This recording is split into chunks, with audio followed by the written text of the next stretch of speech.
Alas, poor Joanna Oakley, the day has passed away and brought with it no tidings of him you love.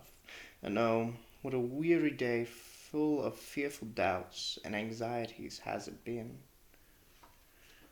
Tortured by doubts, hopes, and fears, that day was one of the most wretched that poor Joanna had ever passed. Not even 2 years before, when she had parted with her lover, had she felt such an exquisite pang of anguish as now filled her heart. When she saw the day gliding away, and the evening creeping on apace, without word or token from Mark and Guthrie. She did not herself know, until all the agony of disappointment had come across her, how much she had counted upon hearing something from him on that occasion. And when the evening deepened into night, the hope grew so slender that she could no longer rely upon it for the least support. She was compelled to proceed to her own chamber, and,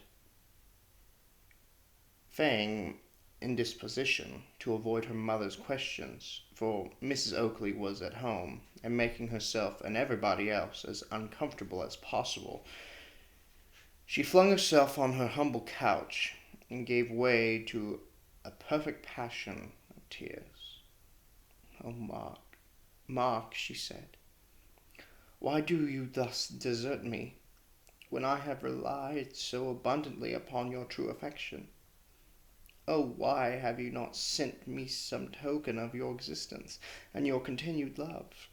The merest, slightest word would have been sufficient, and I should have been happy." She wept then such bitter tears as only such a heart as hers could know,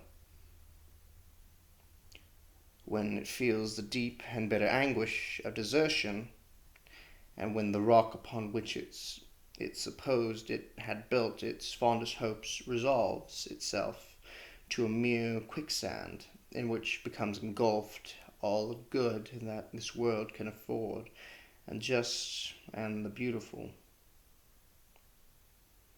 Oh, it is heart-rending to think that such as a one as she, Joanna Oakley, a being so full of all those holy and gentle emotions which should constitute the truest felicity, should thus feel that life to her had lost its greatest charms, and that nothing but despair remained.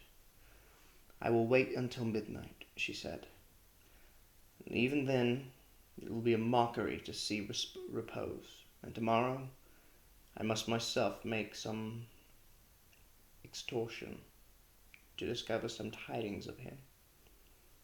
She began to ask herself what that extortion could be, and in what manner a young and inexperienced girl, such as she was, could hope to succeed in her inquiries. And the midnight hour came at last, telling her that, giving the utmost latitude to the word day, it had gone at last, and she was left despairing. She lay the whole of the night sobbing, and only at times dropping into an unquiet slumber, during which painful images were presented to her, all, however, having the same tendencies, and pointing towards the presumed fact that Mark and Guthrie was no more. But the weariest night to the weariest waker will pass away, and at length the soft and beautiful dawn stole into the chamber of Joanna Oakley, chasing away some of the more horrible visions of the night, but having little effect in subduing the sadness that had taken possession of her.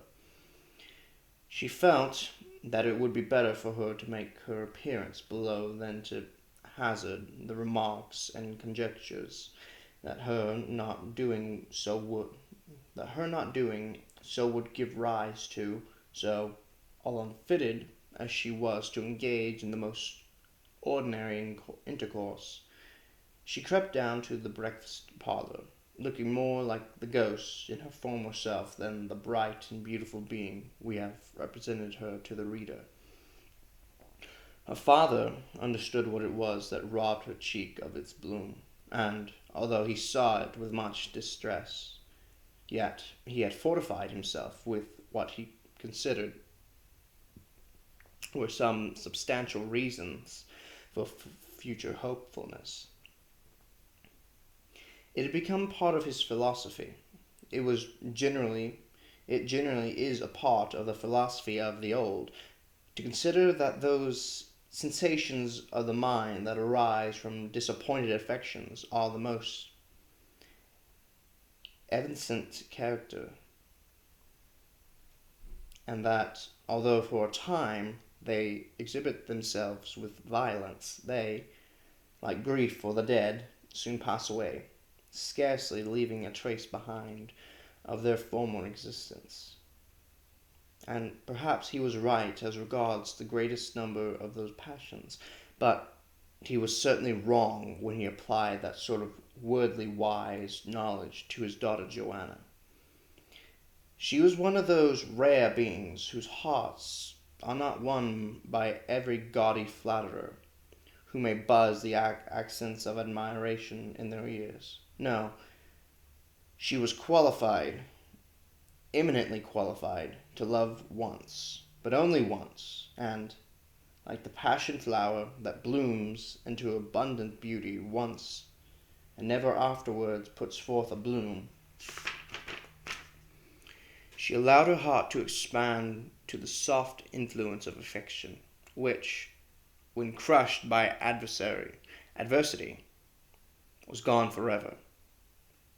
Really, Joanna, said Mrs. Oakley, in the true conventicle twang, you look so pale and ill that I must positively speak to Mr. Lupin about you.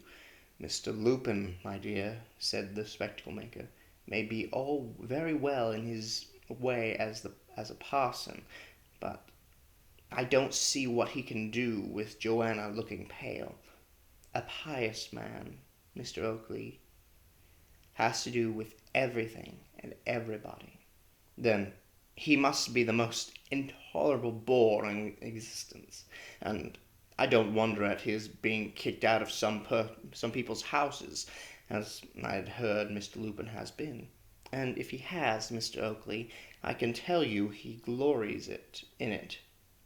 Mr. Lupin likes to suffer for the faith, and if he were to be made a martyr tomorrow, I am quite certain it would give him a deal of pleasure. My dear, I am quite sure it would not give him half the pleasure it would me. I understand your insinuation, Mr. Oakley. You would like to have him murdered on account of his holiness. But though you say these kind of things at your own breakfast table, you won't say as much when he comes to tea this afternoon. To tea, Mrs. Oakley? Haven't I told you over and over again that I will not have that man in my house? And haven't I told you, Mr. Oakley, twice that number of times, that he shall come to tea? And I have asked him now, and it can't be altered. But, Mrs. Oakley, it's of no use, Mr. Oakley. You're talking. Mr. Lupin is coming to tea, and come he shall. And if you don't like it, you can go out. There now. I am sure you can't complain. Now you have actually the liberty of going out, but you are like the dog in the manger, Mr. Oakley. I know that well enough, and nothing will please you. A fine liberty, indeed. The liberty of going out of my own house to let somebody else into it that I don't like. Joanna, my dear, said Mrs. Oakley, I think my old complaint is coming on. The beating of the heart and the hysterics. I know what produces it. It's your father's brutality. And just because Dr. Fungus said over and over again that I was to be kept perfectly quiet, your father seizes upon the opportunity like a wild beast or a raving maniac to try and make me ill. Mr. Oakley jumped up and stamped his foot upon the floor. and uttered something about the probability of his becoming a maniac in a very short time, rushed into his shop, and set to polishing spectacles as if he were doing it for a wager. This little affair between her father and her mother certainly had the effect, for a time, of diverting attention from Joanna, and she was able to assume a cheerfulness she did not feel, but she had something of her father's spirit in her as regards Mr. Lupin, and most decidedly objected to sitting down to any meal whatever with that individual, so that Mrs. Oakley was left in a minority of one upon the occasion, which, perhaps, as she fully expected, was no great matter at all, after all. Joanna went upstairs to her own room, which commanded a view of the street. It was an old-fashioned house with a balcony in front, and she looked listlessly out into Fore Street, which was far then from being the thoroughfare it is now. She saw, standing in a doorway on the opposite side of the way, a stranger who was looking intently at the house, and who, when he caught her eye, walked instantly across to it, and cast something into the balcony of the first floor. He then touched his cap, and then walked rapidly from the street. The thought immediately occurred to Joanna that this might possibly be some messenger from him concerning whose existence and welfare she was so deeply anxious. It is not to be wondered at, therefore, that with the name of Mark Gestry upon her lips, she should rush down to the balcony in an intense anxiety to hear and see if such was really the case. When she reached the balcony, she found laying in it a scrap of paper in which a stone was wrapped up, in order to give it weight, so that it might be cast with certainty into the balcony. With trembling eagerness, she opened the paper and read upon it the following words: "For news of Mark and Gestry, come to the Temple Gardens 1 hour before sunset, and do not fear addressing a man who will be holding a white rose in his hand." "He lives! He lives!" she cried. "He lives, and joy again becomes the inhabitant of my bosom. Oh, it is daylight now, and sunshine compared to the black midnight of despair. Mark and Gestry lives, and I shall be happy yet." She placed the little scrap of paper in her bosom, and then, with clasped hands and a delighted expression of countenance, she repeated the brief but expressive words it contained, adding, Yes, I will be there. The white rose is an emblem of his purity and affection, his spotless love, and that is why his messenger carries it. I will be there 1 hour before sunset, 2 hours before sunset. I will be there. Joy, he lives, Mark and Gestry lives, perchance, too, successful in his object.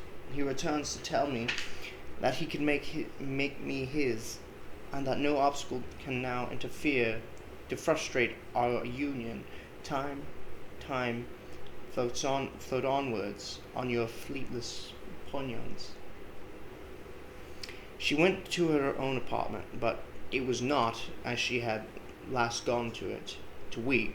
On the contrary, it was to smile at her former fears, and to admit the philosophy of the assertion that we suffer much more from the dread of those things that never happened than we do for actual calamities which occur in their full force to us. Oh, that this messenger, she said, had come but yesterday, what hours of anguish I should have been spared. But I will not complain. It shall not be said that I repine at present joy because it did not come before. I will be happy when I can, and in the consciousness that I shall soon hear blissful tidings of Mark and Gestry. I will banish every fear. The impatience which she now felt brought its pains and its penalties with it. And yet it was quite a different description of feeling to any she had formerly endured, and certainly far more desirable than the absolute anguish that had taken possession of her upon hearing nothing of Mark and Guestry.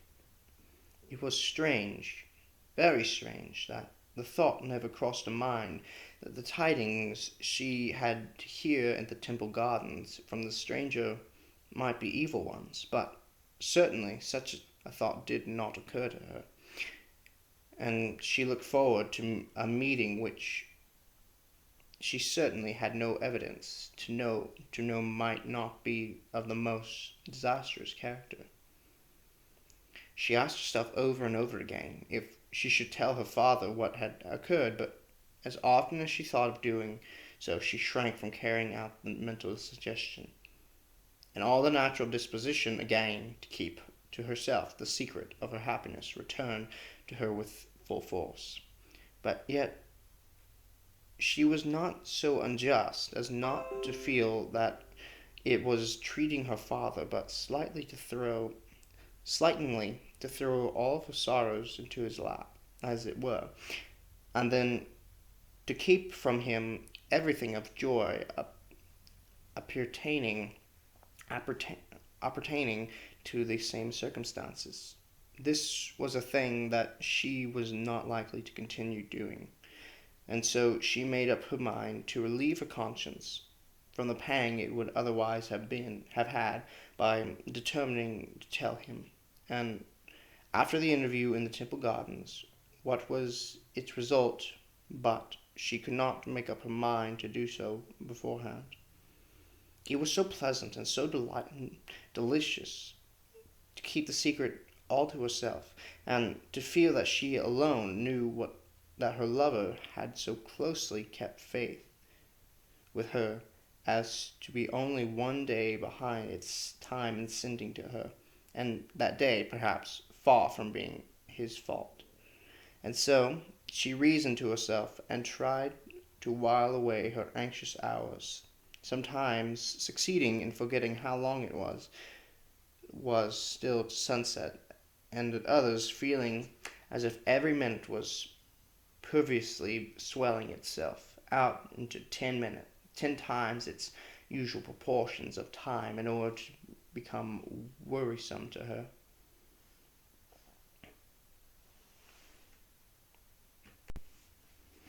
She had said she would be at the Temple Gardens 2 hours before sunset instead of one, and she kept her word, for looking happier than she had done for weeks, she tripped down the stairs of her father's house, and was about to leave it by the private staircase when a strange gaunt-looking figure attracted her attention. This was no other than the Reverend Mr. Lupin. He was a long, strange-looking man, and upon this occasion he came upon what he called horseback. That is to say, he was mounted upon a very small pony, which seemed quite unequal to support his weight, and was so short that, if he revered gentleman had not poked his legs out at an angle, they must inevitably have touched the ground. "Praise the Lord," he said. "I have intercepted the evil one. Maiden, I have come here at thy mother's bidding, and thou shalt remain and partake of the mixture called tea." Joanna scarcely condescended to glance at him, but, drawing her mantle close around her, which he actually had the impertinence to endeavor to lay hold of, she walked on, so that the reverend gentleman was left to make the best that he could of the matter. "Stop!" he cried. "Stop! I can well perceive that the devil has a strong hold of you. I can well perceive. The Lord have mercy upon me. This animal hath some design against me, as sure as fate." This last ejaculation arose from the fact that the pony had flung upon his heels behind in a most mysterious manner. "I'm afraid, sir," said a lad, who was no other than our old acquaintance Sam, "I'm afraid, sir, that there is something the matter with the pony." Upon the pony's heels again, in the same unaccustomed manner, "God bless me," said the reverend gentleman. "He never did such a thing before.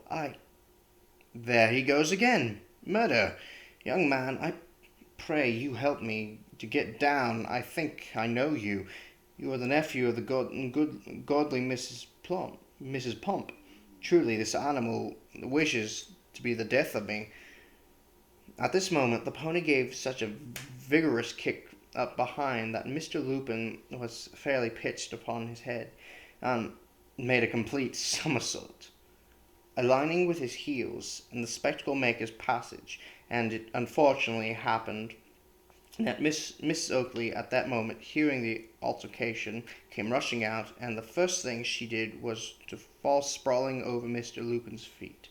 Sam now felt it time to go, and as we dislike useless mysteries, we may as well explain that these extraordinary circumstances arose from the fact that Sam had bought himself from the haberdasher's opposite a penny worth of pins, and had amused himself by making a pincushion of the hindquarters of the Reverend Lupin's pony, which had not been accustomed to that sort of thing, and had kicked out vigorously in opposition to the same, and produced the results we have recorded. Joanna Oakley was some distance upon her road before the reverend gentleman was pitched into her father's house in the manner we have described, so that she knew nothing of it, nor would she have cared if she had, for her mind was wholly bent upon the expedition she was proceeding on. As she walked upon the side of the way of Fleet Street, where Sweeney Todd's house and shop were situated, a feeling of curiosity prompted her to stop for a moment and look at the melancholy-looking dog that stood watching a hat at his door. The appearance of grief upon the creature's face could not be mistaken, and as she gazed, she saw the shop door gently open and a piece of meat thrown out. "Those are kind people," she said, "be they who they may." But when she saw the dog turn away from the meat with loathing, and herself observed that there was a white powder upon it, the idea that it was poisoned, and only intended for the poor creature's destruction, came instantly across her mind.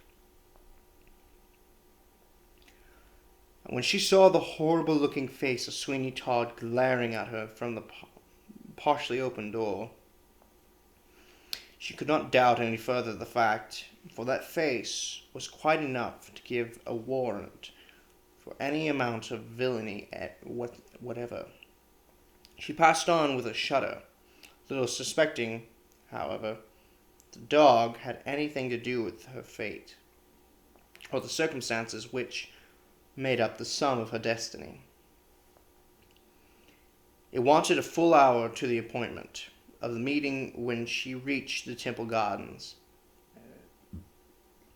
and partly blaming herself that she was so soon,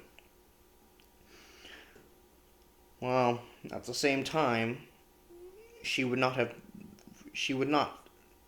for worlds have been away.